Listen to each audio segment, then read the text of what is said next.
Breathing and exchange of gases को एकदम आसान भाषा में समझते हैं।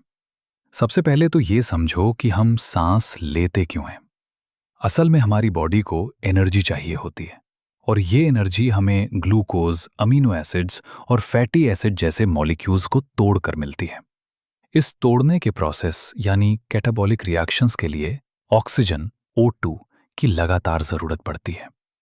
अब जब ये काम होता है तो बाय प्रोडक्ट के तौर पर कार्बन डाइऑक्साइड CO2 निकलती है, जो हमारी बॉडी के लिए हानिकारक है। इसीलिए ऑक्सीजन को अंदर लेना और कार्बन डाइऑक्साइड को बाहर छोड़ना बहुत ज़रूरी है। इसी पूरे प्रोसेस को हम ब्रीदिंग कहते हैं, जिसे आमतौर पर रेस्पिरेशन भी बोल दिया जाता है। अगर आप अपने सीने पर हाथ रखोगे तो आपको महसूस होगा कि वो ऊपर नीचे हो रहा है। बस वही ब्रीदिंग है। अब बात करते हैं कि अलग अलग जानवर कैसे सांस लेते हैं, क्योंकि सबका तरीका अलग होता है। ये उनकी बनावट और वे कहाँ रहते हैं उस पर डिपेंड करता है। जैसे कि जो लोअर इन्वर्टेब्रेट्स होते हैं, जैसे स्पंज, सीलेंट्रेट्स और फ्लैटफॉर्म्स, वे अपनी पूरी बॉडी सरफेस से सिंपल डिफ्यूजन के जरिए गैस एक्सचेंज कर लेते हैं। केंचुए यानी अर्थवॉर्म्स अपनी मॉइस्ट क्यूटिकल का इस्तेमाल करते हैं, जबकि इंसेक्ट्स के पास ट्यूब्स का एक नेटवर्क होता है जिसे ट्रेकियल ट्यूब्स कहते हैं। जो पानी में रहने वाले जीव हैं, जैसे एक्वाटिक आर्थ्रोपोड्स और मोलस्क, वे गिल्स का इस्तेमाल करते हैं जिसे ब्रैकियल रेस्पिरेशन कहते हैं। वहीं जमीन पर रहने वाले जीव लंग्स का इस्तेमाल करते हैं जिसे पल्मोनरी रेस्पिरेशन कहा जाता है। वर्टिब्रेट्स में मछलियां गिल्स से सांस लेती हैं, जबकि रेप्टाइल्स, बर्ड्स और मैमल्स लंग्स का इस्तेमाल करते हैं। एम्फीबियंस जैसे मेंढक तो कमाल के हैं। वे लंग्स के साथ साथ अपनी मॉइस्ट स्किन यानी क्यूटेनियस रेस्पिरेशन से भी सांस ले सकते हैं। अब आते हैं हमारे अपने सिस्टम यानी ह्यूमन रेस्पिरेटरी सिस्टम पर। इसकी शुरुआत होती है हमारे एक्सटर्नल नॉस्ट्रल्स कहते हैं। ये हमारे ऊपरी होठ के ऊपर होते हैं और सीधे नेजल चैम्बर में खुलते हैं। यहाँ से हवा फेरिंग्स में पहुंचती है, जो खाना और हवा दोनों के लिए एक कॉमन रास्ता है। इसके बाद फेरिंग्स लैरिंग्स के जरिए ट्रैकिया में खुलता है। लैरिंग्स एक कार्टिलेज का बना बॉक्स है जिसे साउंड बॉक्स भी कहते हैं, क्योंकि ये आवाज निकालने में मदद करता है। खाना निगलते समय एक पतला इलास्टिक कार्टिलेज का फ्लैप होता है जिसे एपिग्लॉटिस कहते हैं। वो ग्लॉटिस को ढक लेता है ताकि खाना गलती से भी विंड पाइप में न चला जाए। हमारी ट्रैकिया एक सीधी ट्यूब है जो थोरेसिक कैविटी के बीच तक जाती है और 5वीं थोरेसिक वर्टिब्रा के लेवल पर आकर 2 हिस्सों में बढ़ जाती है। इन्हें कहते हैं प्राइमरी ब्रोंकाई राइट और लेफ्ट। ये ब्रोंकाई आगे चलकर सेकेंडरी और टर्शियरी ब्रोंकाई में बढ़ते हैं और फिर बहुत ही पतली टर्मिनल ब्रोंकायोल्स में खत्म होते हैं। खास बात यह है कि ट्रैकिया से लेकर शुरुआती ब्रोंकायोल्स तक का हिस्सा इनकम्प्लीट कार्टिलेजिनस रिंग से सपोर्टेड होता है ताकि ट्यूब पिचक न जाए।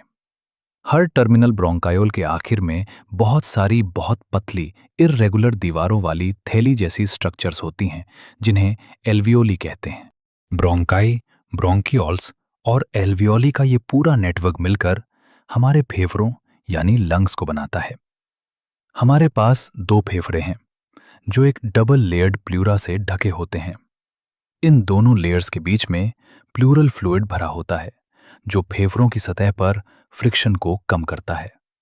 इसकी जो बाहरी प्लूरल मेम्ब्रेन है वो थोरेसिक लाइनिंग के कांटेक्ट में रहती है और अंदर वाली मेम्ब्रेन सीधे फेफड़ों की सतह से जुड़ी होती है। हमारे रेस्पिरेटरी सिस्टम के 2 खास हिस्से होते हैं। पहला है कंडक्टिंग पार्ट, जो एक्सटर्नल नॉस्ट्रल से लेकर टर्मिनल ब्रोंकियोल्स तक जाता है। इसका काम सिर्फ हवा को एल्वियोली तक पहुंचाना ही नहीं है, बल्कि ये हवा को धूल मिट्टी के कणों से साफ करता है, उसे ह्यूमिडिफाई बनाता है और हवा के तापमान को हमारी बॉडी के टेम्परेचर के बराबर ले आता है। दूसरा हिस्सा है एक्सचेंज पार्ट, जिसमें एल्वियोली और उनकी डक्ट्स आती हैं। यही वो जगह है जहां असली काम होता है, यानी खून और हवा के बीच O2 और CO2 का डिफ्यूजन। हमारे फेफड़े कहाँ रखें? ये एक एयर टाइप चेंबर में होते हैं जिसे थोरैसिक चेंबर कहते हैं। इसकी बनावट बड़ी कमाल की है। पीछे की तरफ वर्टिब्रल कॉलम है, आगे की तरफ स्टर्नम यानी छाती की हड्डी है, साइड्स में पसलियां यानी रिब्स हैं और नीचे की तरफ डोम शेप्ड का डायफ्राम है। थोरैक्स का ये सेटअप ऐसा है कि अगर थोरेसिक कैविटी के वॉल्यूम में थोड़ा भी बदलाव होगा तो वो सीधे हमारे लंग्स पल्मोनरी कैविटी के वॉल्यूम में रिफ्लेक्ट होगा। ये सेटअप बहुत ज़रूरी है क्योंकि हम सीधे अपने फेफड़ों के वॉल्यूम को खुद नहीं बदल सकते। रेस्पिरेशन के पूरे प्रोसेस में 5 मेन स्टेप्स होते हैं। सबसे पहले ब्रीदिंग, जिससे बाहर की हवा अंदर आती है और CO2 वाली हवा बाहर जाती है। फिर एल्वियोलर मेम्ब्रेन के आर पार गैसों का डिफ्यूजन होता है। इसके बाद खून इन गैसों को पूरी बॉडी में ट्रांसपोर्ट करता है। चौथा स्टेप है खून और टिश्यूज के बीच गैसों का डिफ्यूजन, और आखिर में सेल्स उस ऑक्सीजन का इस्तेमाल एनर्जी बनाने के लिए करती हैं जिसे सेलुलर रेस्पिरेशन कहते हैं। अब समझते हैं मैकेनिज्म ऑफ ब्रीदिंग। इसमें 2 स्टेज हैं, इंस्पिरेशन यानी हवा अंदर लेना और एक्सपिरेशन यानी हवा बाहर छोड़ना। ये सब प्रेशर के खेल पर टिका है। हवा हमेशा हाई प्रेशर से लो प्रेशर की तरफ भागती है। अगर फेफड़ों के अंदर का प्रेशर, इंट्रापल्मोनरी प्रेशर, बाहर के एटमॉस्फेरिक प्रेशर से कम है तो हवा अंदर आएगी, और अगर अंदर का प्रेशर ज्यादा है तो हवा बाहर जाएगी। इस प्रेशर डिफरेंस को बनाने में डायफ्राम और हमारी पसलियों के बीच की external and internal intercostal muscles मदद करती हैं। जब हम सांस अंदर लेते हैं तो डायफ्राम सिकुड़ता यानी कॉन्ट्रैक्ट होता है, जिससे थोरेसिक चेंबर का वॉल्यूम एंटेरो-पोस्टीरियर एक्सिस में बढ़ जाता है। साथ ही एक्सटर्नल इंटरकॉस्टल मसल्स पसलियों और स्टर्नम को ऊपर उठाती हैं, जिससे वॉल्यूम डोर्सो-वेंट्रल एक्सिस में बढ़ता है। जैसे ही थोरेसिक वॉल्यूम बढ़ता है, फेफड़ों का वॉल्यूम यानी पल्मोनरी वॉल्यूम भी बढ़ जाता है और अंदर का प्रेशर कम हो जाता है। बस इसी वजह से बाहर की हवा दौड़कर फेफड़ों के अंदर घुस आती है। जब हमें सांस बाहर छोड़नी होती है तो डायफ्राम और इंटरकोस्टल मसल्स रिलैक्स हो जाती हैं। इससे डायफ्राम और स्टर्नम अपनी पुरानी जगह वापस आ जाते हैं। थोरेसिक वॉल्यूम कम हो जाता है और फेफड़ों के अंदर का प्रेशर बाहर के प्रेशर से थोड़ा ज़्यादा हो जाता है, जिससे हवा बाहर निकल जाती है। हम अपनी एब्डोमिनल मसल्स की मदद से ब्रीदिंग की ताकत को बढ़ा भी सकते हैं। एक हेल्दी इंसान 1 मिनट में करीब 12 से 16 बार सांस लेता है। इन सांसों के वॉल्यूम को नापने के लिए स्पायरोमीटर का इस्तेमाल करते हैं, जो फेफड़ों की हेल्थ चेक करने में काम आता है। आखिर में कुछ वॉल्यूम्स की बात करते हैं। Tidal volume, TV. नॉर्मल सांस लेते समय हम जितनी हवा अंदर या बाहर करते हैं वो करीब 500 मिलीलीटर होती है, यानी 1 मिनट में 6000 से 8000 millilitre. Inspiratory reserve volume, IRV।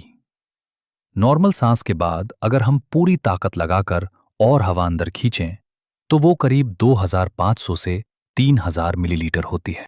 Expiratory reserve volume, ERV।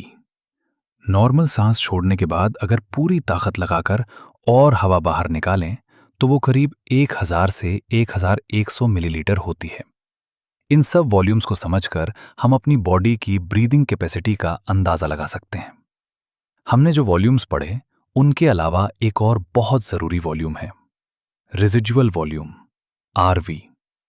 ये वो हवा है जो फेफड़ों में हमेशा बची रहती है, चाहे आप कितनी भी ताकत लगाकर सांस बाहर छोड़ दें। Forcible expiration. ये लगभग 1100 मिलीलीटर से 1200 मिलीलीटर होती है। अब इन्हीं अलग अलग वॉल्यूम्स को जोड़कर हम पल्मोनरी कैपेसिटीज निकालते हैं, जो डॉक्टरों को बीमारी पहचानने में मदद करती हैं। सबसे पहले है इंस्पिरेटरी कैपेसिटी, IC। एक बार नॉर्मल सांस बाहर छोड़ने के बाद एक इंसान कुल कितनी हवा अंदर खींच सकता है उसे IC कहते हैं। इसमें टाइडल वॉल्यूम और IRV दोनों जुड़ जाते हैं, TV प्लस IRV।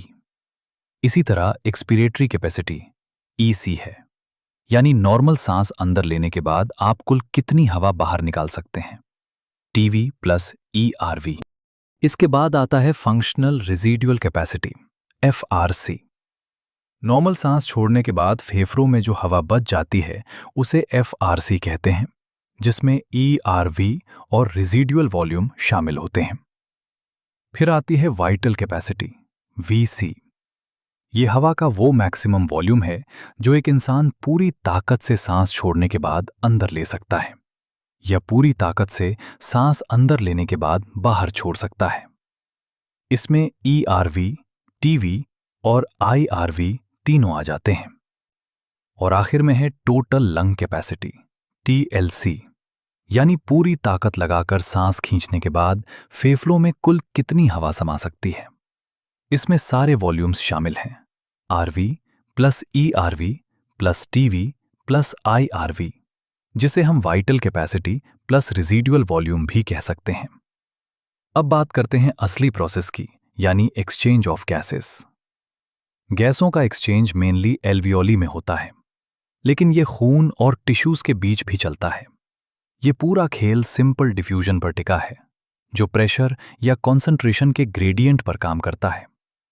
इसमें गैसों की सॉल्युबिलिटी और मेम्ब्रेन की मोटाई भी बहुत बड़ा रोल निभाती है।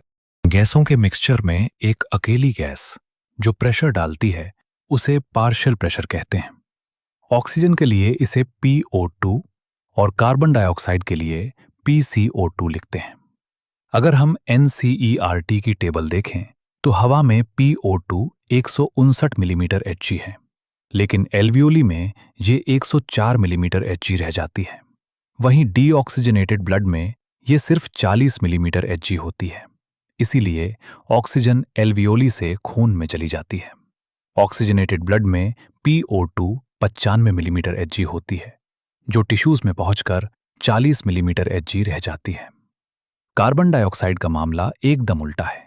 टिश्यूज में PCO2 45 मिलीमीटर Hg होती है और खून में 40 मिलीमीटर Hg, इसलिए CO2 टिश्यूज से खून में आती है। एल्वियोली में ये 40 मिलीमीटर Hg होती है, इसलिए खून से हवा में चली जाती है।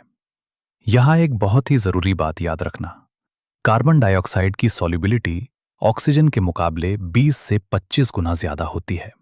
इसका मतलब है कि थोड़े से प्रेशर अंतर पर भी CO2 बहुत ज्यादा मात्रा में डिफ्यूज हो सकती है। अब इस मेम्ब्रेन को देखो, जहां से ये एक्सचेंज होता है। इसे डिफ्यूजन मेम्ब्रेन कहते हैं और ये 3 परतों से बनी होती है। एल्वियोली की पतली स्क्वैमस एपिथेलियम, कैपिलरीज की एंडोथेलियम और इन दोनों के बीच की बेसमेंट सब्सटेंस। भले ही इसमें 3 परतें हैं, लेकिन इसकी कुल मोटाई 1 मिलीमीटर से भी बहुत कम होती है। हमारी बॉडी के ये सारे फैक्टर्स एकदम परफेक्ट हैं ताकि ऑक्सीजन आराम से एल्वियोली से टिश्यूज में जा सके और कार्बन डाइऑक्साइड टिश्यूज से एल्वियोली में आ सके। अब चलिए समझते हैं कि ये गैसें शरीर में एक जगह से दूसरी जगह पहुंचती कैसे हैं, जिसे हम ट्रांसपोर्ट ऑफ गैसेस कहते हैं। हमारे शरीर में ऑक्सीजन और कार्बन डाइऑक्साइड को ढोने का काम मुख्य रूप से खून करता है। अगर हम ऑक्सीजन की बात करें तो लगभग 97% ऑक्सीजन लाल रक्त कोशिकाओं यानी RBCs के जरिए ट्रांसपोर्ट होती है। बाकी बची हुई 3% ऑक्सीजन प्लाज्मा में घुलकर डिसॉल्व्ड स्टेट में सफर करती है। दूसरी तरफ कार्बन डाइऑक्साइड का मामला थोड़ा अलग है। इसका केवल 20 से 25% हिस्सा RBCs ले जाती हैं, जबकि सबसे बड़ा हिस्सा लगभग 70% बाइकार्बोनेट के रूप में ट्रांसपोर्ट होता है। बचा हुआ 7% CO2 प्लाज्मा में घुलकर जाता है। अब थोड़ा गहराई से ट्रांसपोर्ट ऑफ ऑक्सीजन को देखते हैं। हमारे RBCs में हीमोग्लोबिन नाम का एक लाल रंग का आयरन वाला पिगमेंट होता है। ऑक्सीजन इसके साथ बड़े प्यार से और रिवर्सिबल तरीके से जुड़कर ऑक्सी हीमोग्लोबिन बनाती है। याद रखना, हीमोग्लोबिन का एक मॉलिक्यूल ऑक्सीजन के ज्यादा से ज्यादा 4 मॉलिक्यूल्स को पकड़ सकता है। ऑक्सीजन का हीमोग्लोबिन से जुड़ना मुख्य रूप से ऑक्सीजन के पार्शियल प्रेशर PO2 पर निर्भर करता है, लेकिन PCO2 हाइड्रोजन आयन H+ की सांद्रता और तापमान जैसे फैक्टर्स इसमें दखल दे सकते हैं। जब हम हीमोग्लोबिन की ऑक्सीजन से जुड़ने की परसेंटेज को PO2 के खिलाफ ग्राफ पर उतारते हैं तो हमें एक सिग्मॉइड कर्व मिलता है, जिसे ऑक्सीजन डिसोसिएशन कर्व कहते हैं। एल्वियोली में जहां PO2 ज्यादा होता है, PCO2 कम होता है, H+ कम होते हैं और तापमान भी कम होता है, वहां ऑक्सी हीमोग्लोबिन बनने के लिए सारी कंडीशंस एकदम परफेक्ट होती हैं। लेकिन जब यही खून टिश्यूज में पहुंचता है जहां PO2 कम है और PCO2, H+ तथा तापमान ज्यादा हैं, तो ऑक्सीजन हीमोग्लोबिन का साथ छोड़कर अलग हो जाती है, यानी डिसएसोसिएशन। इसका सीधा मतलब है कि फेफड़ों में ऑक्सीजन बंधती है और टिश्यूज में जाकर आजाद हो जाती है। एक कमाल की बात यह है कि नॉर्मल कंडीशंस में हर 100 मिलीलीटर ऑक्सीजनेटेड खून टिश्यूज को लगभग 5 मिलीलीटर ऑक्सीजन पहुंचाता है। अब बात करते हैं ट्रांसपोर्ट ऑफ कार्बन डाइऑक्साइड की। CO2 हीमोग्लोबिन के साथ जुड़कर कार्बामीनो हीमोग्लोबिन बनाती है, करीब 20 से 25%। ये जुड़ना भी PCO2 पर निर्भर करता है। टिश्यूज में जब PCO2 ज्यादा और PO2 कम होता है, तब CO2 ज्यादा बंधती है। लेकिन जब ये एल्वियोली पहुंचती है, जहां PCO2 कम है, तो CO2 हीमोग्लोबिन से अलग होकर बाहर निकल जाती है। RBCs और प्लाज्मा में एक बहुत ही खास एंजाइम होता है जिसे कार्बोनिक एनहाइड्रेस कहते हैं। ये एंजाइम CO2 और पानी को मिलाकर पहले कार्बोनिक एसिड H2CO3 और फिर बाइकार्बोनेट HCO3- और H+ बनाने में मदद करता है। टिश्यूज से जो CO2 बाइकार्बोनेट बनकर चली थी, वो एल्वियोली पहुंचकर फिर से CO2 और पानी में बदल जाती है और शरीर से बाहर छोड़ दी जाती है। हर 100 मिलीलीटर डीऑक्सीजनेटेड खून एल्वियोली को लगभग 4 मिलीलीटर CO2 देता है। इतना सब कुछ अपने आप नहीं होता। इसके लिए एक तगड़ा रेगुलेशन ऑफ रेस्पिरेशन सिस्टम है। हमारे दिमाग के मेडुला रीजन में एक रेस्पिरेटरी रिदम सेंटर होता है, जो ब्रीदिंग को कंट्रोल करने का मेन सेंटर है। दिमाग के ही पॉन्स रीजन में एक और सेंटर है जिसे न्यूमोटॉक्सिक सेंटर कहते हैं, जो रिदम सेंटर के काम को मॉडरेट करता है और जरूरत पड़ने पर ब्रीदिंग रेट को बदल देता है। मेडुला के पास एक केमोसेंसिटिव एरिया भी होता है, जो CO2 और हाइड्रोजन आयनों के लिए बहुत संवेदनशील है। जैसे ही इनकी मात्रा बढ़ती है, ये सेंटर रिदम सेंटर को सिग्नल भेजता है ताकि इन्हें शरीर से बाहर निकाला जा सके। हमारे ऑर्टिक आर्क और कैरोटिड आर्टरी में भी रिसेप्टर्स होते हैं जो इन बदलावों को पहचान लेते हैं। हैरानी की बात यह है कि ऑक्सीजन का हमारी ब्रीदिंग रिदम को रेगुलेट करने में कोई खास रोल नहीं होता। आखिर में इस सिस्टम से जुड़ी कुछ बीमारियों यानी डिसऑर्डर्स के बारे में जान लेते हैं। एस्मा, इसमें ब्रोंकाई और ब्रोंक्यूल्स में सूजन, इन्फ्लेमेशन आ जाती है, जिससे सांस लेते समय सीटी जैसी आवाज, वीजिंग आती है और काफी दिक्कत होती है। एम्फिसीमा, ये एक क्रॉनिक बीमारी है जिसमें एल्वियोली की दीवारें डैमेज हो जाती हैं, जिससे गैस एक्सचेंज के लिए जगह कम पड़ जाती है। इसका सबसे बड़ा कारण सिगरेट पीना है। ऑक्यूपेशनल रेस्पिरेटरी डिसऑर्डर्स, पत्थर तोड़ने या पीसने वाली इंडस्ट्रीज में बहुत ज्यादा धूल उड़ती है, जिससे शरीर का डिफेंस सिस्टम हार मान लेता है। लंबे समय तक ऐसी धूल में रहने से फेफड़ों में फाइब्रोसिस, टिश्यूज की अनियंत्रित बढ़ोतरी हो जाती है और फेफड़े गंभीर रूप से डैमेज हो जाते हैं।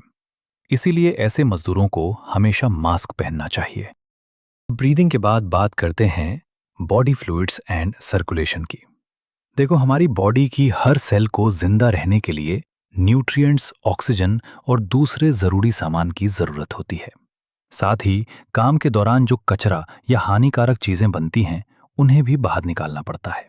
इसीलिए बॉडी में एक बढ़िया ट्रांसपोर्ट सिस्टम होना बहुत जरूरी है। छोटे जीव जैसे स्पंज और सिलेंट्रेट्स तो अपने आसपास के पानी को ही अपनी बॉडी कैविटी में घुमाकर ये काम कर लेते हैं। लेकिन हमारे जैसे बड़े और कॉम्प्लेक्स जीवों के पास खास फ्लूइड्स होते हैं। इंसानों में ब्लड यानी खून सबसे ज्यादा इस्तेमाल होने वाला बॉडी फ्लूइड है और लिम्फ भी कुछ चीजों के ट्रांसपोर्ट में मदद करता है। इस चैप्टर में हम इन्हीं के बारे में गहराई से जानेंगे। सबसे पहले बात करते हैं ब्लड की। खून एक स्पेशल कनेक्टिव टिश्यू है जिसमें एक लिक्विड मैट्रिक्स, प्लाज्मा और कुछ फॉर्म्ड एलिमेंट्स होते हैं। अगर हम प्लाज्मा को देखें तो ये हल्के पीले रंग का यानी स्ट्रॉ कलर्ड और थोड़ा गाढ़ा चिपचिपा फ्लूइड है, जो पूरे खून का लगभग 55% हिस्सा बनाता है। इस प्लाज्मा में 90 से 92% तो सिर्फ पानी ही होता है और बाकी 6 से 8% प्रोटीन्स होते हैं। इसमें 3 मेन प्रोटीन्स पाए जाते हैं। फाइब्रिनोजन, जो खून का थक्का जमाने क्लॉटिंग के लिए बहुत ज़रूरी है। ग्लोबुलिन्स, जो हमारी बॉडी के डिफेंस मैकेनिज्म यानी बीमारियों से लड़ने में मदद करते हैं। और एल्ब्यूमिन्स, जो ऑस्मोटिक बैलेंस बनाए रखते हैं। इसके अलावा प्लाज्मा में थोड़े मिनरल्स जैसे Na+, Ca++, Mg++, HCO3-, Cl- वगैरह भी होते हैं। ग्लूकोज, अमीनो एसिड्स और लिपिड्स भी हमेशा इसमें मौजूद रहते हैं क्योंकि वे शरीर में एक जगह से दूसरी जगह जा रहे होते हैं। एक और ज़रूरी बात, अगर हम प्लाज्मा में से क्लॉटिंग फैक्टर्स निकाल दें तो उसे सीरम कहते हैं। अब आते हैं फॉर्म्ड एलिमेंट्स पर, जो खून का बाकी 45% हिस्सा बनाते हैं। इनमें 3 चीज़ें आती हैं: एरिथ्रोसाइट्स, ल्यूकोसाइट्स और प्लेटलेट्स। सबसे पहले एरिथ्रोसाइट्स यानी लाल रक्त कोशिकाएं, आरबीसी। ये खून में सबसे ज़्यादा पाई जाने वाली सेल्स हैं। एक हेल्दी एडल्ट आदमी में करीब 5 से 5.5 मिलियन आरबीसीज हर क्यूबिक मिलीमीटर खून में होती हैं। ये हमारी रेड बोन मैरो में बनती हैं। मैमल्स के आरबीसीज में न्यूक्लियस नहीं होता और इनका शेप बाइकॉन्केव होता है। इनके लाल रंग की वजह एक आयरन वाला कॉम्प्लेक्स प्रोटीन है जिसे हीमोग्लोबिन कहते हैं। एक हेल्दी इंसान के हर 100 मिलीलीटर खून में 12 से 16 ग्राम हीमोग्लोबिन होना चाहिए। ये गैसों के ट्रांसपोर्ट में बहुत बड़ी भूमिका निभाते हैं। इनका लाइफ स्पैन लगभग 120 दिन का होता है और उसके बाद ये स्प्लीन में जाकर खत्म हो जाते हैं। इसीलिए स्प्लीन को आरबीसीज का कब्रिस्तान यानी ग्रेवयार्ड भी कहते हैं। दूसरे हैं ल्यूकोसाइट्स यानी सफ़ेद रक्त कोशिकाएं, डब्ल्यूबीसी। ये हीमोग्लोबिन न होने की वजह से कलरलेस होती हैं। इनमें न्यूक्लियस होता है और इनकी संख्या आरबीसी के मुकाबले काफ़ी कम, करीब 6000 से 8000 प्रति क्यूबिक मिलीमीटर होती है। ये सेल्स कम समय के लिए जिंदा रहती हैं। इनको हम 2 मेन कैटेगरी में बांट सकते हैं: ग्रैनुलोसाइट्स, न्यूट्रोफिल्स, इओसिनोफिल्स और बेसोफिल्स, और एग्रैनुलोसाइट्स, लिम्फोसाइट्स और मोनोसाइट्स। इनमें न्यूट्रोफिल्स सबसे ज़्यादा 60 से 65% होते हैं और बेसोफिल्स सबसे कम 0.5 से 1%। न्यूट्रोफिल्स और मोनोसाइट्स ऐसी सेल्स हैं जो बाहर से आने वाले बैक्टीरिया वगैरह को खाकर खत्म कर देती हैं, मतलब फैगोटिक। बेसोफिल्स हिस्टामाइन, सेरोटोनिन और हेपरिन जैसे केमिकल्स छोड़ते हैं जो इन्फ्लेमेटरी रिएक्शंस में काम आते हैं। इओसिनोफिल्स इन्फेक्शन से लड़ते हैं और एलर्जिक रिएक्शंस में भी इनका हाथ होता है। आखिर में लिम्फोसाइट्स, बी और टी फॉर्म्स हमारी बॉडी के इम्यून रिस्पॉन्स के लिए जिम्मेदार होते हैं। इस तरह हमारा खून इन छोटी छोटी सेल्स और प्लाज्मा के जरिए पूरी बॉडी का ख्याल रखता है। ल्यूकोसाइट्स के बाद अब बारी आती है प्लेटलेट्स की, जिन्हें हम थ्रोम्बोसाइट्स भी कहते हैं। ये असल में पूरी सेल्स नहीं होती, बल्कि मेगा करायोसाइट्स नाम की स्पेशल सेल्स के टुकड़े, फ्रैगमेंट्स होते हैं, जो हमारी बोन मैरो में बनती हैं। नॉर्मली 1 क्यूबिक मिलीमीटर खून में करीब 1,50,000 से 3,50,000 प्लेटलेट्स होने चाहिए। इनका सबसे बड़ा काम खून का थक्का जमाना यानी कोएगुलेशन करना है। अगर बॉडी में प्लेटलेट्स कम हो जाएं तो क्लॉटिंग ठीक से नहीं हो पाएगी और चोट लगने पर बहुत ज़्यादा खून बहने लगेगा, जो जानलेवा भी हो सकता है। अब बात करते हैं ब्लड ग्रुप्स की। वैसे तो इंसानों का खून दिखने में एक जैसा लगता है, लेकिन इसमें कुछ बारीक अंतर होते हैं जिनकी वजह से अलग अलग ग्रुप्स बनाए गए हैं। पूरी दुनिया में 2 तरह के ग्रुपिंग सिस्टम सबसे ज़्यादा चलते हैं, एक ABO और दूसरा RH। सबसे पहले ABO ग्रुपिंग को समझते हैं। ये सिस्टम इस बात पर टिका है कि आपके आरबीसीज की सतह पर कौन से एंटीजेंस मौजूद हैं। ये एंटीजेंस ऐसे केमिकल्स हैं जो बॉडी में इम्यून रिस्पॉन्स पैदा कर सकते हैं। 2 तरह के एंटीजेंस होते हैं, A और B। ठीक इसी तरह आपके प्लाज्मा में 2 तरह की नेचुरल एंटीबॉडीज होती हैं, जो एंटीजेंस के खिलाफ काम करने वाले प्रोटीन्स हैं। अगर किसी का ब्लड ग्रुप A है तो उसके आरबीसी पर A एंटीजन होगा और प्लाज्मा में एंटी-B एंटीबॉडी होगी। ग्रुप B वालों के पास B एंटीजन और एंटी-A एंटीबॉडी होती है। ग्रुप AB वालों के पास दोनों एंटीजेंस A और B होते हैं, लेकिन कोई भी एंटीबॉडी नहीं होती। और ग्रुप ओ वालों के पास कोई एंटीजन नहीं होता, पर एंटी ए और एंटी बी दोनों एंटीबॉडीज होती हैं। यही वजह है कि ब्लड ट्रांसफ्यूजन के समय डोनर और रिसीवर का ग्रुप मैच करना बहुत ज़रूरी है, वरना खून के गुच्छे क्लंपिंग बन सकते हैं और आरबीसीज तबाह हो सकते हैं। ग्रुप ओ वाले किसी को भी खून दे सकते हैं क्योंकि उनके पास कोई एंटीजन नहीं है, इसलिए इन्हें यूनिवर्सल डोनर्स कहते हैं। वहीं ग्रुप ए बी वाले किसी से भी खून ले सकते हैं क्योंकि उनके पास कोई एंटीबॉडी नहीं है, इसलिए इन्हें यूनिवर्सल रिसिपिएंट्स कहा जाता है। अब दूसरा सिस्टम है RH ग्रुपिंग।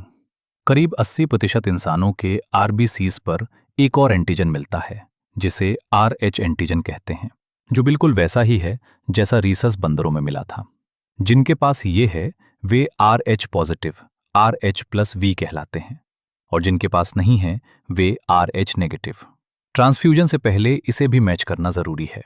इसमें एक बहुत ही खास और खतरनाक केस होता है जिसे एरिथ्रोब्लास्टोसिस फेटिलिस कहते हैं। ये तब होता है जब एक RH नेगेटिव माँ के पेट में RH पॉजिटिव बच्चा पल रहा हो। पहली डिलीवरी के समय माँ का खून बच्चे के खून के संपर्क में आ सकता है, जिससे माँ की बॉडी में RH एंटीबॉडीज बनने लगती हैं। अब अगर अगली प्रेगनेंसी में भी बच्चा RH पॉजिटिव हुआ तो माँ की एंटीबॉडीज बच्चे के खून में जाकर उसके आरबीसीज को खत्म करने लगेंगी। इससे बच्चे को गंभीर एनीमिया या पीलिया जॉन्डिस हो सकता है और उसकी मौत भी हो सकती है। इससे बचने के लिए पहली डिलीवरी के तुरंत बाद माँ को एंटी-RH एंटीबॉडीज का इंजेक्शन दिया जाता है। आखिर में समझते हैं कोएगुलेशन ऑफ ब्लड यानी खून जमने का प्रोसेस। जब भी हमें चोट लगती है तो खून थोड़ी देर बाद बहना बंद हो जाता है और वहां एक गहरा लाल भूरा सा स्कम जम जाता है। ये असल में फाइब्रिनस का एक जाल होता है जिसमें मरे हुए और डैमेज हुए सेल्स फंस जाते हैं। ये फाइब्रिन हमारे प्लाज्मा में मौजूद फाइब्रिनोजन से बनता है और इसे बदलने का काम थ्रोम्बिन नाम का एंजाइम करता है। थ्रोम्बिन खुद एक इनएक्टिव पदार्थ प्रोथ्रोम्बिन से बनता है। इस पूरे काम के लिए एक बहुत बड़ा एंजाइम कॉम्प्लेक्स चाहिए जिसे थ्रोम्बोकेनाइज कहते हैं। ये पूरा प्रोसेस एक चेन रिएक्शन की तरह चलता है जिसे कैस्केड प्रोसेस कहते हैं। जब भी टिश्यूज को चोट लगती है या प्लेटलेट्स डैमेज होते हैं तो वे कुछ खास फैक्टर्स रिलीज करते हैं जो इस पूरे क्लॉटिंग मैकेनिज्म को शुरू कर देते हैं। इस पूरे खेल में कैल्शियम आयंस Ca++ बहुत ही अहम रोल निभाते हैं। खून की क्लॉटिंग और ब्लड ग्रुप्स के बाद अब एक और बहुत ज़रूरी फ्लूइड के बारे में बात करते हैं जिसे लिम्फ या टिश्यू फ्लूइड कहते हैं। देखो, जब खून टिश्यूज की कैपिलरीज से गुजरता है तो दबाव की वजह से कुछ पानी और उसमें घुले हुए छोटे छोटे मॉलिक्यूल्स सेल्स के बीच खाली जगहों में निकल आते हैं। बड़े प्रोटीन्स और ज्यादातर सेल्स कैपिलरीज के अंदर ही रह जाते हैं। बाहर निकलने वाले इस फ्लूइड को ही हम इंटरस्टिशियल फ्लूइड या टिश्यू फ्लूइड कहते हैं। इसमें मिनरल्स का बैलेंस बिल्कुल वैसा ही होता है जैसा हमारे प्लाज्मा में। खून और सेल्स के बीच न्यूट्रिएंट्स और गैसों का जो भी लेन देन होता है वो इसी फ्लूइड के जरिए होता है। हमारी बॉडी में वेसल्स का एक पूरा नेटवर्क है जिसे लिम्फेटिक सिस्टम कहते हैं। ये इस फ्लूइड को इकट्ठा करके वापस बड़ी वेन्स में डाल देता है। लिम्फ एक कलरलेस लिक्विड है जिसमें खास तरह के लिम्फोसाइट्स होते हैं जो हमारे इम्यून सिस्टम का हिस्सा हैं। ये न्यूट्रिएंट्स और हॉर्मोन्स को पहुंचाने का भी काम करता है। एक खास बात याद रखना कि हमारी इंटेस्टाइनल विली में मौजूद लैक्टियल्स के जरिए फैट्स का एब्जॉर्प्शन इसी लिम्फ के माध्यम से होता है। अब बात करते हैं सर्कुलेटरी पाथवेज की, यानी वो रास्ते जिनसे होकर खून बहता है। जानवरों में ये दो तरह का होता है, ओपन और closed. Open circulatory system arthropods और मॉलस्क में मिलता है, जहां दिल खून को पंप करता है और वो बड़े वेसल से होता हुआ सीधे बॉडी कैविटी यानी सिनाइसिस में पहुंच जाता है। वहीं एनालिड्स और कॉर्डेट्स में क्लोज्ड सर्कुलेटरी सिस्टम होता है, जहां खून हमेशा वेसल्स के एक बंद नेटवर्क के अंदर ही बहता है। यह सिस्टम ज्यादा बेहतर माना जाता है क्योंकि इसमें खून के बहाव को बहुत सटीक तरीके से कंट्रोल किया जा सकता है। अगर हम वर्टिब्रेट्स के दिल की बात करें तो उनमें भी काफी अंतर होता है। मछलियों के पास सिर्फ 2 चेंबर वाला दिल होता है, एक एट्रियम और एक वेंट्रिकल। एम्फीबियंस और रेप्टाइल्स, मगरमच्छ को छोड़कर, के पास 3 चेंबर वाला दिल होता है, जिसमें 2 एट्रिया और एक वेंट्रिकल होता है। लेकिन मगरमच्छ, पक्षियों और मैमल्स में 4 चेंबर वाला दिल मिलता है, जिसमें 2 एट्रिया और 2 वेंट्रिकल होते हैं। मछलियों में दिल डीऑक्सीजनेटेड खून पंप करता है, जो गिल्स में जाकर साफ होता है। इसे सिंगल सर्कुलेशन कहते हैं। एम्फीबियंस और रेप्टाइल्स में बायां एट्रियम साफ खून और दायां एट्रियम गंदा खून रिसीव करता है, लेकिन वेंट्रिकल में जाकर ये दोनों मिक्स हो जाते हैं, जिसे इनकम्प्लीट डबल सर्कुलेशन कहते हैं। पर इंसानों और पक्षियों में ऐसा नहीं होता। यहाँ साफ और गंदा खून अलग अलग एट्रिया और वेंट्रिकल में रहता है और आपस में कभी नहीं मिलता। इसे ही डबल सर्कुलेशन कहा जाता है। अब चलिए विस्तार से समझते हैं हमारे अपने ह्यूमन सर्कुलेटरी सिस्टम को। इसे हम ब्लड वैस्कुलर सिस्टम भी कहते हैं। इसमें एक मस्कुलर चेंबर वाला दिल होता है, वेसल्स का एक जाल होता है और खून होता है जो सर्कुलेट होता है। हमारा हार्ट एक मेसोडर्मली डिराइव्ड अंग है, जो हमारी थोरेसिक कैविटी में दोनों फेफड़ों के बीच थोड़ा बाईं ओर झुका हुआ रहता है। इसका साइज लगभग एक बंद मुट्ठी के बराबर होता है। ये एक डबल लेयर वाली मेम्ब्रेन की थैली से ढका होता है, जिसे पेरिकार्डियम कहते हैं, और इसके अंदर पेरिकार्डियल फ्लूइड भरा रहता है, जो दिल को झटकों से बचाता है। हमारे दिल में 4 चेंबर होते हैं। ऊपर के 2 छोटे चेंबर्स को एट्रिया कहते हैं और नीचे के 2 बड़े चेंबर्स को वेंट्रिकल्स कहा जाता है। दोनों एट्रिया के बीच एक पतली मस्कुलर दीवार होती है, जिसे इंटर एट्रियल सेप्टम कहते हैं, और दोनों वेंट्रिकल्स के बीच एक मोटी दीवार होती है, जिसे इंटर वेंट्रिकुलर सेप्टम कहते हैं। एट्रिया और वेंट्रिकल के बीच भी एक मोटा फाइब्रस टिश्यू होता है, जिसे एट्रियो वेंट्रिकुलर सेप्टम कहते हैं। इन दीवारों में छेद होते हैं ताकि खून एट्रियम से वेंट्रिकल में जा सके। राइट एट्रियम और राइट वेंट्रिकल के बीच जो रास्ता है, उसे ट्राइकोस्पिड वॉल्व 3 मस्कुलर फ्लैप्स वाला गार्ड करता है। वहीं लेफ्ट एट्रियम और लेफ्ट वेंट्रिकल के बीच बाइकोस्पिड या माइट्रल वॉल्व है। इनके अलावा जहां से राइट वेंट्रिकल पल्मोनरी आर्टरी में और लेफ्ट वेंट्रिकल एओर्टा में खुलता है, वहां सेमील्यूनर वॉल्व्स लगे होते हैं। ये सारे वॉल्व्स ये पक्का करते हैं कि खून हमेशा एक ही दिशा में बहे और वापस पीछे की ओर ना आए। दिल की बनावट तो हमने देख ली, अब समझते हैं कि यह धड़कता कैसे है और खून को पंप करने का पूरा सिस्टम क्या है। हमारा पूरा दिल कार्डियक मसल से बना होता है, जिसमें वेंट्रिकल्स की दीवारें एट्रिया के मुकाबले काफी ज्यादा मोटी होती हैं। दिल के अंदर मांसपेशियों का एक स्पेशल नेटवर्क फैला होता है, जिसे नोडल टिश्यू कहते हैं। इसका एक हिस्सा राइट एट्रियम के ऊपर वाले कोने में होता है, जिसे साइनो एट्रियल नोड SAN कहते हैं। दूसरा हिस्सा नीचे बाएं कोने में एट्रियो वेंट्रिकुलर सेप्टम के पास होता है, जिसे एट्रियो वेंट्रिकुलर नोड AVN कहा जाता है। AVN से बंडल्स निकलते हैं, जो वेंट्रिकल्स की दीवारों में छोटे छोटे धागों की तरह फैल जाते हैं, जिन्हें परकिंजे फाइबर्स कहते हैं। इस पूरे नोडल सिस्टम की खासियत यह है कि ये बिना किसी बाहरी सिग्नल के अपने आप बिजली के झटके एक्शन पोटेंशियल्स पैदा कर सकता है। इसमें SAN सबसे ज्यादा, यानी 1 मिनट में 70 से 75 बार झटके पैदा करता है। इसीलिए इसे दिल का पेसमेकर कहते हैं। हमारा दिल औसतन 1 मिनट में 72 बार धड़कता है। अब देखते हैं कि यह धड़कन काम कैसे करती है, जिसे कार्डियक साइकिल कहते हैं। शुरुआत में दिल के चारों चैम्बर रिलैक्स होते हैं, जिसे जॉइंट डायस्टोल कहते हैं। इस वक्त ट्राइकस्पिड और बाइकस्पिड वॉल्व्स खुले होते हैं, जिससे खून एट्रिया से सीधा वेंट्रिकल्स में जा रहा होता है। फिर SAN एक झटका पैदा करता है, जिससे दोनों एट्रिया एक साथ सिकुड़ते हैं, एट्रियल सिस्टोल, और वेंट्रिकल्स में खून का बहाव 30% बढ़ जाता है। इसके बाद ये सिग्नल AVN और बंडल्स के जरिए वेंट्रिकल्स तक पहुंचता है, जिससे वेंट्रिकल्स सिकुड़ते हैं, वेंट्रिकुलर सिस्टोल, और उसी वक्त एट्रिया रिलैक्स हो जाते हैं। वेंट्रिकल्स के सिकुड़ने से दबाव बढ़ता है, जिससे ट्राइकस्पिड और बाइकस्पिड वॉल्व्स बंद हो जाते हैं ताकि खून पीछे ना जाए। जब दबाव और बढ़ता है तो सेमील्यूनर वॉल्व्स खुल जाते हैं और खून पल्मोनरी आर्टरी और एओर्टा के जरिए शरीर में चला जाता है। इसके बाद वेंट्रिकल्स फिर से रिलैक्स होते हैं, सेमील्यूनर वॉल्व्स बंद हो जाते हैं और पूरा चक्र फिर से शुरू हो जाता है। ये पूरा एक चक्कर सिर्फ 0.8 सेकंड में पूरा होता है। हर धड़कन में वेंट्रिकल लगभग 70 मिलीलीटर खून पंप करता है, जिसे स्ट्रोक वॉल्यूम कहते हैं।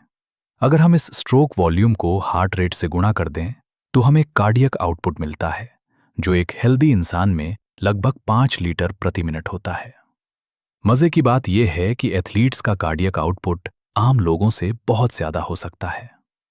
जब डॉक्टर स्टेथोस्कोप से आपके दिल की धड़कन सुनते हैं तो उन्हें दो खास आवाजें आती हैं।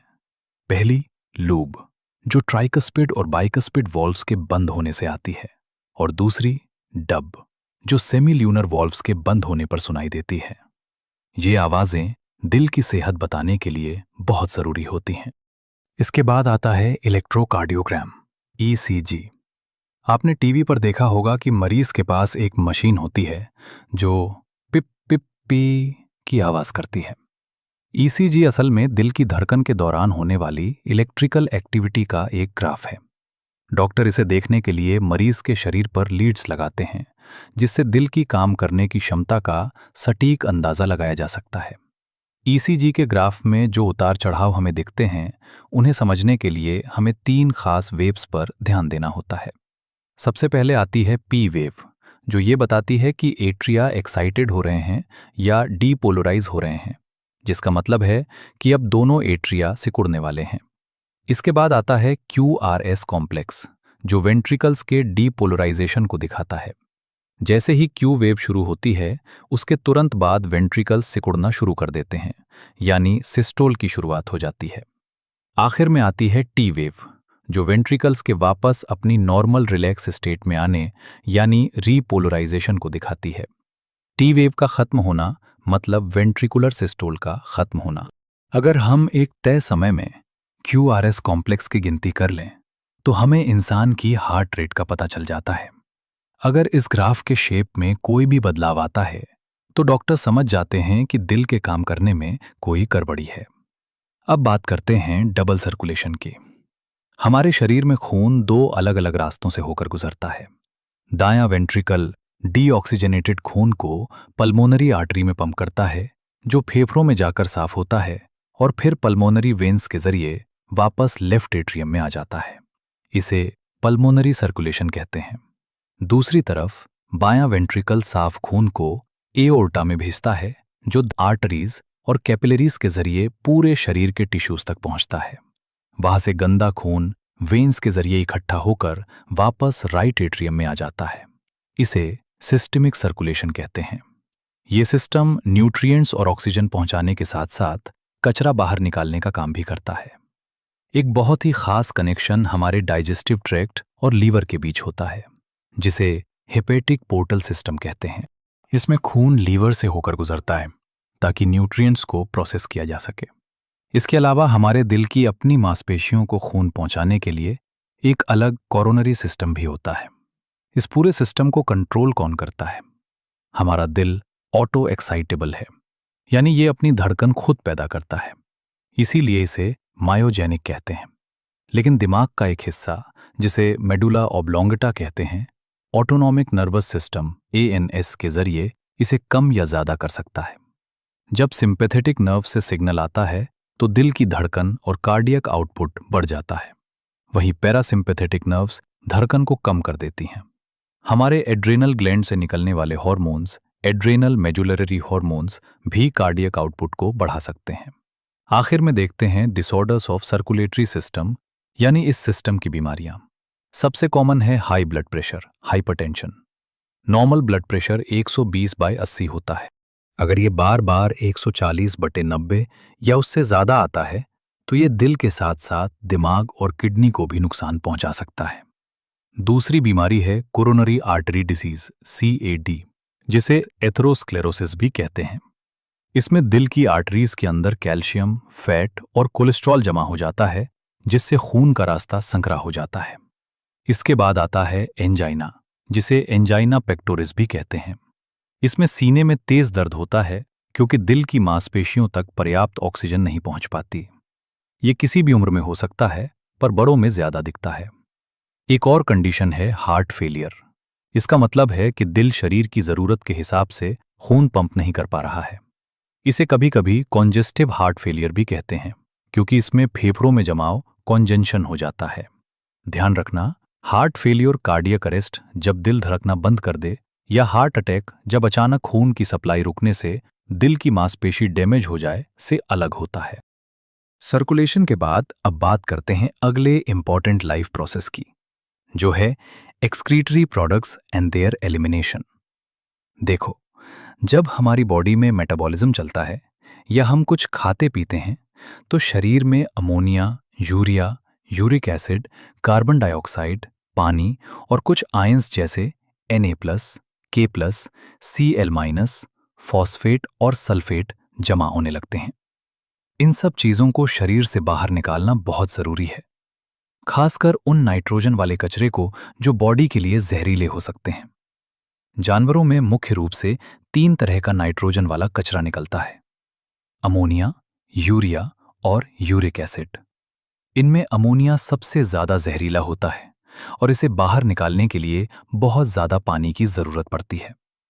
जो जीव अमोनिया निकालते हैं उन्हें अमोनोटेलिक कहते हैं, जैसे कि बहुत सारी बोनी फिशेस, पानी में रहने वाले एम्फीबियंस और कीड़े।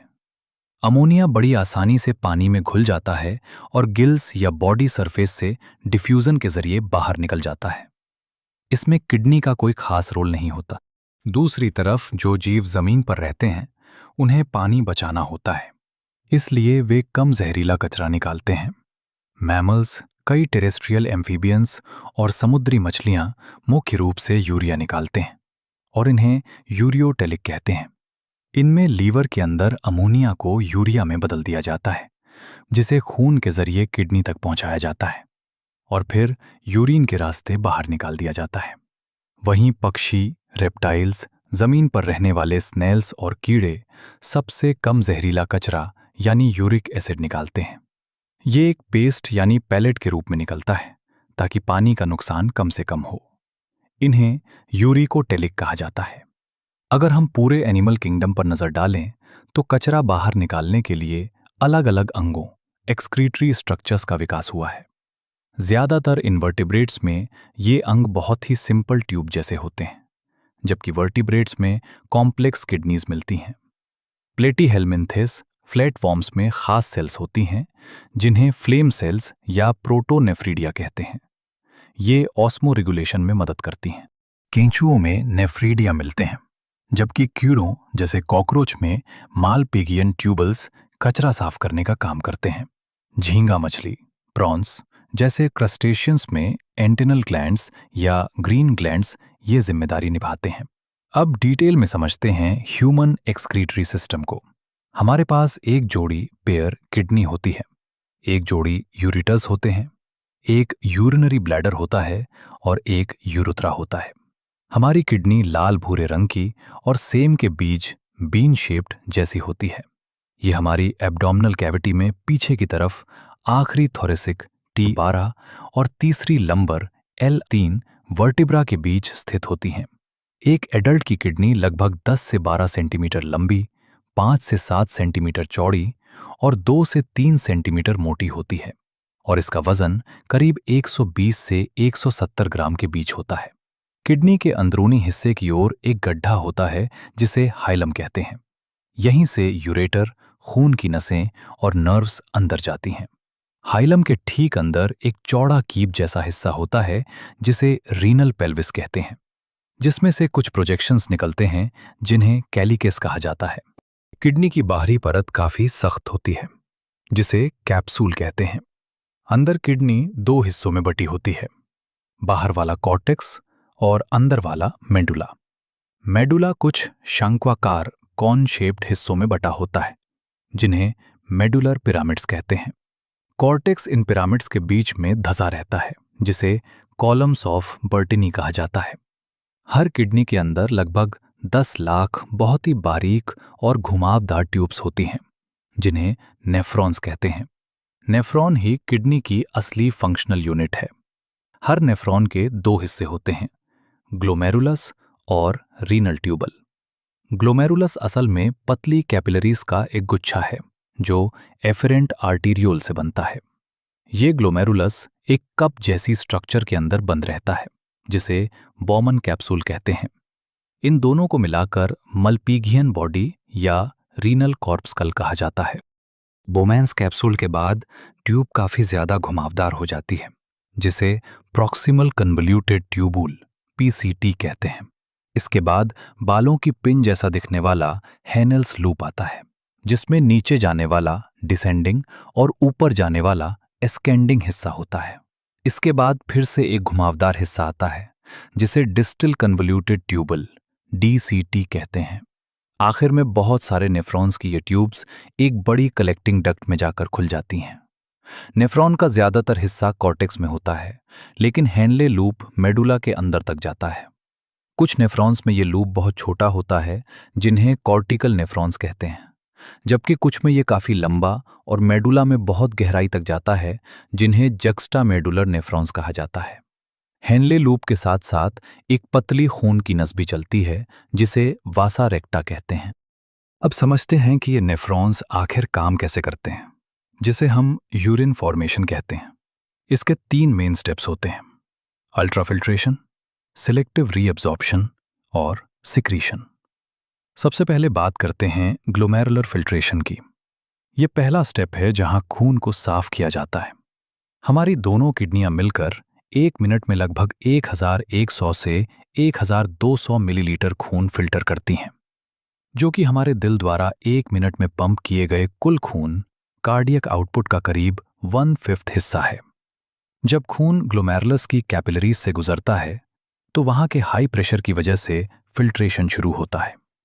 यह फिल्ट्रेशन 3 परतों से होकर गुजरता है: ग्लोमेरुलस की एंडोथीलियम, बोमेन्स कैप्सूल की एपिथीलियम और इन दोनों के बीच की बेसमेंट मेम्ब्रेन।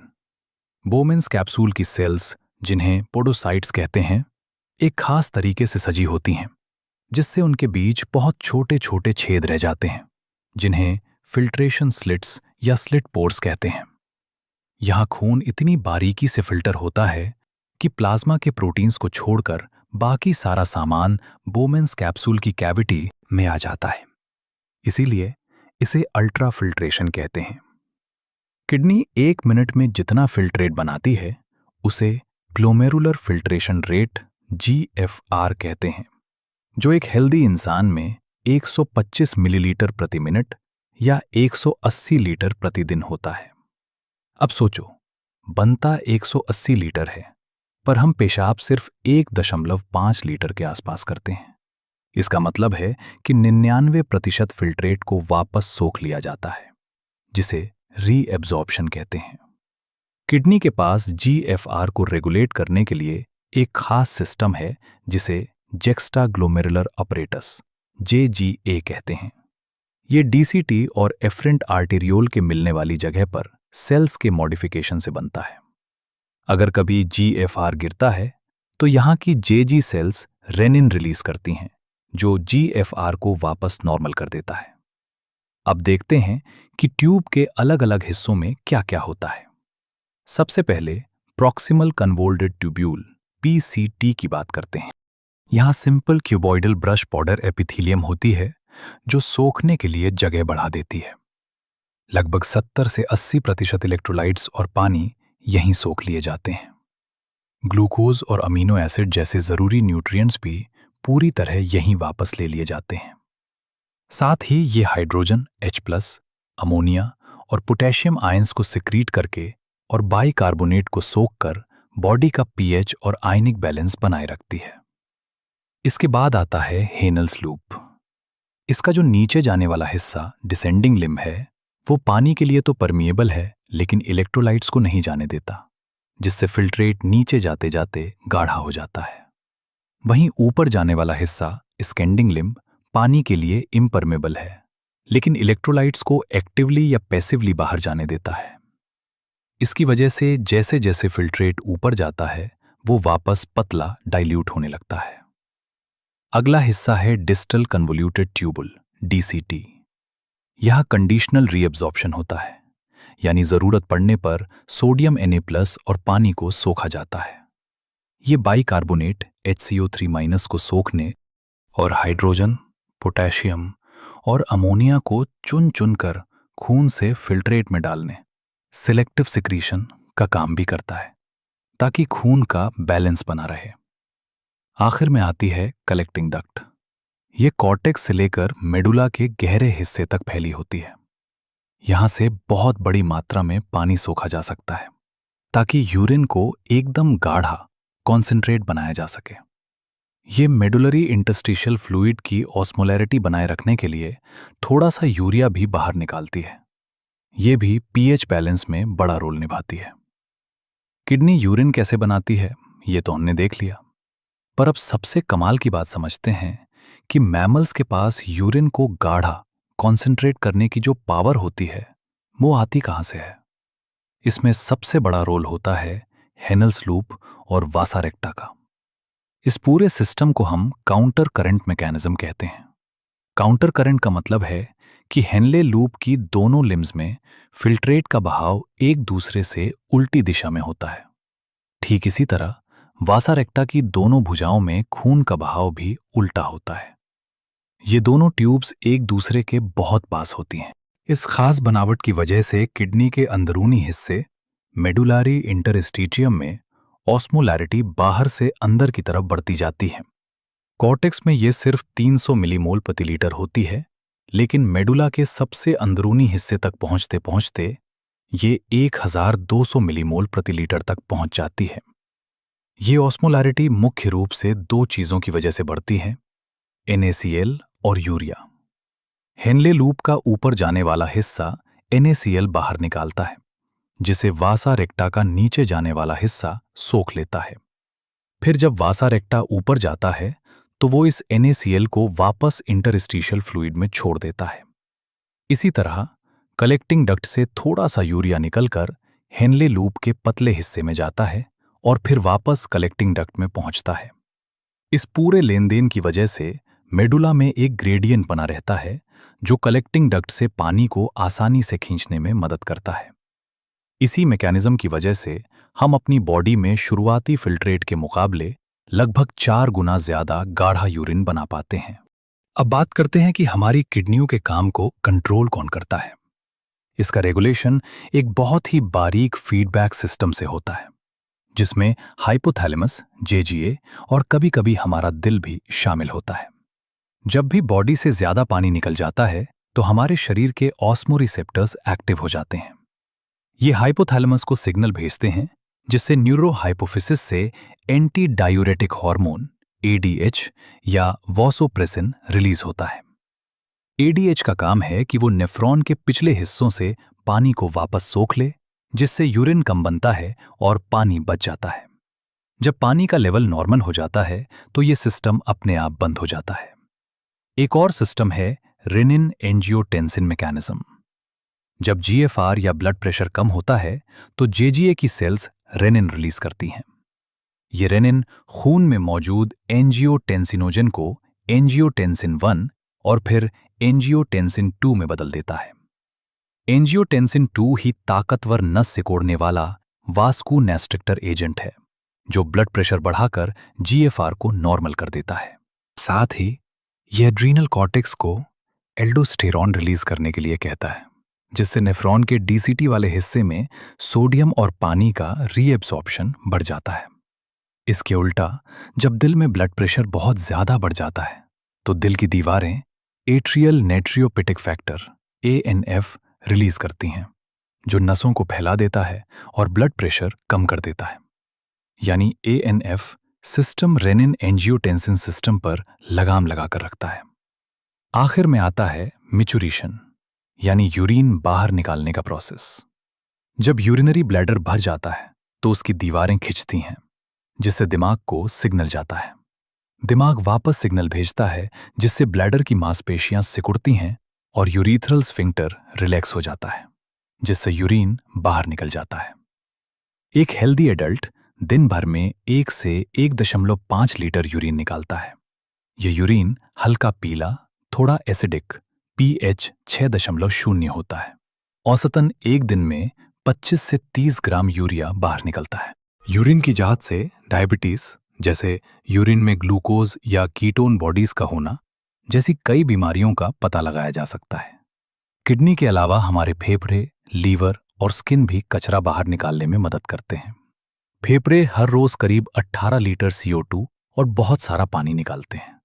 लीवर पित्त बाइल के जरिए कोलेस्ट्रॉल, स्टीरॉयड हार्मोन्स, विटामिन्स और ड्रग्स को बाहर निकालता है। हमारी स्वेट ग्लैंड्स पानी, नमक और थोड़ा यूरिया निकालती हैं, जबकि सेबेसियस ग्लैंड्स सीबम के जरिए कुछ स्टीरॉल्स और वैक्स बाहर करती हैं। अब जब हमने समझ लिया कि किडनियां यूरिन कैसे बनाती हैं, तो चलिए ये भी देख लेते हैं कि जब ये किडनियां ठीक से काम नहीं करती तो क्या होता है। इस हिस्से में हम disorders of the excretory system की बात करेंगे। अगर किसी वजह से किडनियां काम करना बंद कर दें तो खून में यूरिया जमा होने लगता है। इस कंडीशन को यूरेमिया कहते हैं। ये बहुत खतरनाक है क्योंकि इससे किडनी फेल भी हो सकती है। ऐसे मरीजों के लिए हेमोडायलिसिस एक वरदान की तरह है। इसमें एक मशीन का इस्तेमाल होता है जिसे आर्टिफिशियल किडनी भी कहते हैं। डायलिसिस के दौरान मरीज की किसी मेन आर्टरी से खून निकाला जाता है। उसमें हेपरिन जैसा एंटी कोएगुलेंट मिलाया जाता है ताकि खून जमे नहीं, और फिर उसे एक डायलाइजिंग यूनिट में भेजा जाता है। इस यूनिट में सेलुलोज की बनी हुई घुमावदार ट्यूब्स होती हैं जो एक खास डायलाइजिंग फ्लूइड में डूबी रहती हैं। इस फ्लूइड की बनावट बिल्कुल प्लाज्मा जैसी होती है, बस इसमें नाइट्रोजन वाला कचरा यूरिया नहीं होता। जब खून इन ट्यूब से गुजरता है तो कॉन्सेंट्रेशन ग्रेडियंट की वजह से सारा यूरिया और कचरा बाहर निकल आता है और खून साफ हो जाता है। फिर इस साफ खून में एंटी हेपरिन मिलाकर उसे वापस वेन्स के जरिए मरीज की बॉडी में डाल दिया जाता है। ये तरीका आज दुनिया भर में लाखों किडनी मरीजों की जान बचा रहा है। लेकिन अगर किडनी पूरी तरह खराब हो जाए तो आखिरी रास्ता किडनी ट्रांसप्लांटेशन ही बचता है। इसमें किसी डोनर की किडनी मरीज में लगाई जाती है। कोशिश यही रहती है कि डोनर कोई करीबी रिश्तेदार हो ताकि मरीज का इम्यून सिस्टम उस नई किडनी को रिजेक्ट न कर दे। एक और समस्या होती है रीनल कैल्कुलाई, जिसे हम आम भाषा में किडनी की पथरी कहते हैं। ये असल में किडनी के अंदर क्रिस्टलाइज्ड सॉल्ट्स जैसे ऑक्सलेट्स के पत्थर जैसे गुच्छे होते हैं। इसके अलावा एक बीमारी है ग्लोमेरुलोनेफ्राइटिस, जिसमें किडनी के ग्लोमेरुली में सूजन, इन्फ्लेमेशन आ जाती है।